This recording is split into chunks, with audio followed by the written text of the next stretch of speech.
তো শিবরাত্রির পুজোর জন্য আমরা দুজন হয়ে গেছি রেডি। আর মন্দির হচ্ছে বাড়ির সামনেই, বেশিক্ষণ লাগে না যেতে, 2 মিনিট হাঁটলে আমাদের সামনেই মন্দির। তো ও থালাটা সাজিয়ে নিচ্ছে। তো এইবার পুজোটা ও একাই দেবে, আমি দিতে পারবো না, আমার একটু প্রবলেম আছে। আর ও চলে এসছে এখন মন্দিরে। যেহেতু আমি পুজোটা দিতে পারবো না, তাই আমার একটু মন খারাপ। আমি একটু রেডি হয়ে আসলাম ওর সাথে, কেন কি প্রত্যেকবার পুজোটা আমি দিই, একসাথেই পুজো দিই। তো আজকে একটু মনটা খারাপ ছিল, যেহেতু পুজোটা আমি দিতে পারলাম না। তো ঠিক আছে, এটা বাবারই ইচ্ছা।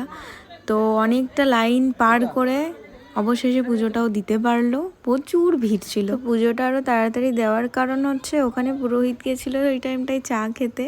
তো ওখানে বাকিরা ওয়েট করছিল, তো ও বললো তাহলে তোমরা ওয়েট করো, আমি পুজোটা দিয়ে নিই।